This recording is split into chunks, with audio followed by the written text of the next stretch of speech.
थे गांव वाले, ठीक, सुमित नाम का। बहुत सारी समस्याएं हैं। कल बजट पेश हुआ है पूनम, कल बजट पेश हुआ है, किसानों को पूरा दिया गया? क्या दिया? कुछ भी नहीं दिया। कम कर दिया। सुन लीजिए, यही तो बात है, ये अंधभक्तों की अकल पे पत्थर पड़ रहे हैं। उद्योगपतियों का बजट हीरा सस्ता हुआ है ना? हीरा पैरा का कौन तुम खरीद सको जी? मेरे तो बस की ना खरीदना। तुम खरीद सको, तुम खरीद लोगे हीरा? बिल्कुल सोना खरीदना। जरा हीरे की बात कर रहे हो, MSP की बात कर रहे हैं। MRP पर ध्यान देते हैं कभी? MRP पर ध्यान दिया सरकार ने? महंगाई तो MRP से कम होगी ना। एक आलू में 10 रुपए का चिप्स बनता है, उस पर 2.5 रुपए खर्चा आता है, उसको 10 का बेचते हैं। एक जूता पे 150 रुपए का खर्चा आता है, उसको 500 का बेचते हैं। इस पे ध्यान नहीं है। किसानों को हमने MSP दिया, किसानों को इतने खाते में दिया, क्या दे दिया किसानों को? कुछ नहीं। बेरोजगारी इतनी है बहुत ज्यादा। अब ये बताओ, रेलवे की भर्ती थी, डंडे बड़े बेचारा पे। अरे पेपर कब होता है, रिजल्ट कब आता है, इतने पेपर लीक हो गया, कैसे हो गया ये? आत्मनिर्भर बना रहे हैं, आत्मनिर्भर। इतने सिस्टम होने के बावजूद, इतने कैमरे लगने के बावजूद फिर इनके पेपर लीक हो जाए तो क्या कर रहा है इनका सिस्टम? थाली की तनख्वाह ले रहा। आत्मनिर्भर भारत बना रहे हैं, एक बात आत्मनिर्भर। हमारी ध्यान से सुनो, हिंदू मुस्लिम में मत बांटो। हमारा राष्ट्रपति हिंदू, प्रधानमंत्री हिंदू, गृह मंत्री हिंदू, फिर भी हिंदू कैसे खतरे में है? खतरे में हिंदुस्तान। तो तुम पहले वह खतरे को टालो, अपने पदों से इस्तीफा देके वह खतरे टालो। भाई सबसे बड़ी समस्या तो यही है ना। हम हिंदुस्तानी हैं, हिंदुस्तान पे आँच नहीं आने देंगे। अमित शाह कह रहे हैं कि वोट संभल के देना, गलत से चुनाव नहीं करना है, नहीं तो संभल के ही देंगे। नहीं तो मुजफ्फरनगर जैसे जला था ना। कांग्रेस ने बोलने की आजादी IT सेल किसने किया है? कांग्रेस की है ये देन। कांग्रेस की बोलने की आजादी कांग्रेस को थी, कांग्रेस ने दी। बीजेपी के बोल के देखो, देशद्रोही लगा देते हैं। अच्छा, ईडी लगा देते हैं, ईडी पे देश का प्रधानमंत्री है, देश का किसी एक पार्टी का नहीं होता। पार्टी के लिए काम कर रहे हैं। सब आकर इतने बुरे हालात हैं।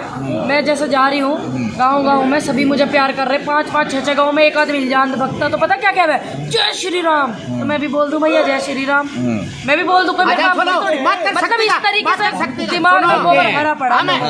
माता के वंश है, सीता माँ का कभी नाम नहीं लेते। क्या हम नहीं बोल सकते जय श्री राम? बोल सके। राम इन्हीं के कब्जा कर रहा है, कब्जा कर रखा, करवा रखा। जो राम को लाए हैं वो उनको लाएंगे, कह रहे हैं। जो राम को लाए हैं वो उनको लाएंगे, मतलब ये भगवान को लाएंगे। अरे भगवान को लाएंगे। इनकी इतनी आपके अंधेरे में बलात्कार बेटी का हुआ था, जब ना वो जागी। उन्नाव की बेटी का बलात्कार हुआ, जब वो ना जागी। पता नहीं अब कैसे जाग गई, समझ में नहीं आ रही। अचानक जागी और सीधा कांग्रेस पे बढ़ा। देखिए वो सूंघ के जाग गई। कांग्रेस की खुशबू सूंघ ली उन्होंने, जो सियासी गर्मी चल रही है ना, तो उसकी सूंघ उन्हें आ गई तो जाग गई। कांग्रेस पे बरस भी पड़ी। हाँ तो मैंने वही तो कहा आपको, कांग्रेस पे तो हर कोई बरसेगा, क्योंकि कांग्रेस सही बात करेगी। कांग्रेस ने देश को बहुत कुछ दिया, कांग्रेस ने बेटियों के लिए लड़ रही है, कांग्रेस युवा जो बेरोजगार है उनके लिए लड़ रही है, कांग्रेस किसान आंदोलन चला, सबसे पहले सपोर्ट करा कांग्रेस ने।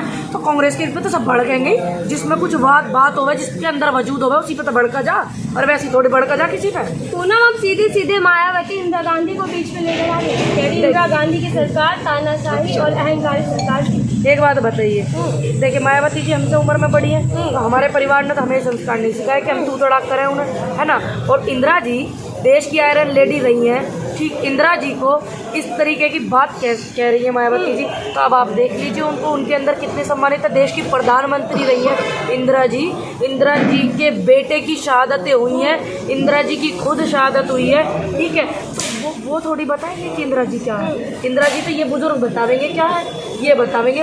हमारे बुजुर्ग जो क्या वो सब बतावेंगे। प्रार्थना भी कर दिया, ऐसी स्थिति दोबारा ना आए। कैसी स्थिति ना आए, को पता नहीं। इंदिरा गांधी जी को झेला था उन लोगों ने, ऐसा किया। अच्छा, कितना सम्मान करे लोगों का सारे के सारे कांग्रेस में। क्या हमारे कांग्रेस में जाटव समाज नहीं है? क्या वाल्मीकि समाज नहीं है? क्या प्रजापति समाज नहीं? सारे समाज है, सारे दलित समाज हमारे कांग्रेस में है। ये गलत बात है, ये जात बिरादरी। मायावती जी से ये पूछ कर इंटरव्यू लेकर के आना, अगर वो आपको देते हैं। हाल तक ऐसी मुख्यमंत्री नहीं है किसी को प्रेस कॉन्फ्रेंस नहीं करी, ये इंटरव्यू लेकर के उनसे आना। क्या आप एक जात बिरादर का प्रधान मुख्यमंत्री बनोगे? क्या आपको एक जात बिरादर ने मुख्यमंत्री बनाया था? नहीं, बहुत योगदान रहा था सभी का उनको मुख्यमंत्री बनाने में, ठीक। और ये भी पूछ करके आना कि क्या सिर्फ आप अब 2022 के चुनाव में सिर्फ आप जाटव वोट आपको चाहिए, ये भी उनसे पूछ करके आना। अगर वो आपको इंटरव्यू दे दे तो, हाल तो वो देंगे नहीं आपको। लेकिन वो विपक्षियों पे आरोप लगा रही है कि विपक्षी जात पात की राजनीति अच्छी, कर रहे हैं। अब वो किसकी कर रही है? वो हटी क्यों? आपको नहीं पता क्यों हटी वो? दुनिया को पता क्यों हटी थी वो? क्यों हटी थी जी? तिलक तराजू और तलवार जूते मारो। हाँ, किस बात पे हटी थी? है ना, तिलक तराजू और तलवार है ना, ये बात पे हटी थी वे। ये उनके शब्द तो इस बार तो ब्राह्मण सम्मेलन कर रही हैं, हैं। इस बार तो ब्राह्मण तो सम्मेलन। अब वे ब्राह्मण जो उनके सम्मेलनों में जा रहे हैं, मैं उनको बोलूंगी कि जब आप कहाँ चले गए थे जब आपको जूते मारने की बातें कर रही थी?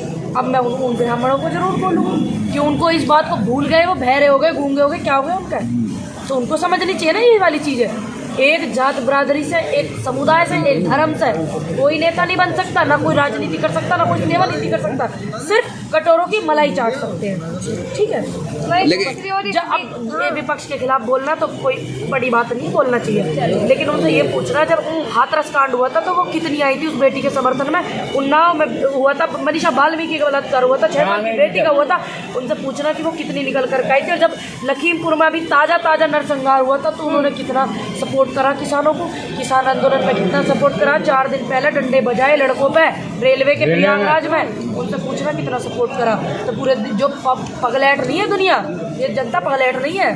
योगी जी कह रहे हैं पुनः एक और सवाल होगा, स्मृति ईरानी भी कह रही हैं कि लड़की हूँ, लड़ सकती हूँ, जिनके घर में लड़के हैं वो लड़ नहीं सकते। इशारा सीधा सीधा राहुल गांधी की ओर था। स्मृति ईरानी जब बेटी का बलात्कार हो वो भी नहीं आई, तो वो कैसे कहती है मैं लड़की हूँ, लड़ सकती हूँ? ठीक। दूसरी बात, इनके बड़ी पता कि वो हो रही दिक्कत सी लड़कियों, अरे लड़कियों के लिए नारा, वो तो स्मृति ईरानी जी जब ये तुम्हें उल्टा सीधा बोलेंगे तो तुम भी इस नारे को इस्तेमाल कर लियो, क्योंकि वो देश की हर बेटी के लिए नारा है, सलाह दे रही है। हाँ, सलाह दे रहे हैं बिल्कुल, क्योंकि उनके अंदर इतना दिमाग होता तो वो बलात्कार हुई बेटी की माँ के पास जाती नहीं है। सिर्फ क्या चाहिए उन्हें? क्या चाहिए? कुर्सी। बोली वो जब चूड़ी फेंकने जाएगा रहती प्रधानमंत्री हमारे मनमोहन। और अब क्या है? 1000 का सिलेंडर, सब्जी इतनी महंगी, तेल इतना, अब सौ की दूरबीन से भी नहीं दिख रही है। यही तो बात, दुर्भाग्य हमारे देश का। कुलदीप सिंह बोली उस सेंगर पे जिसने बलात्कार किया, और मेरे बाबा हरियाणा से आए हैं और यूपी की इतनी राजनीति को समझते हैं, कुलदीप सेंगर की बोली वो नहीं बोलेंगे। क्यों? सबको कुर्सी अपनी प्यारी है, सबको पता है कटोरों की मलाई ऐसी थोड़ी चाटी जाएगी, सबको पता है। स्मृति ईरानी जी, क्या वो स्मृति ईरानी नहीं रही? क्या अब उनके पैरों में जान नहीं रही, हाथों में ताकत नहीं रही?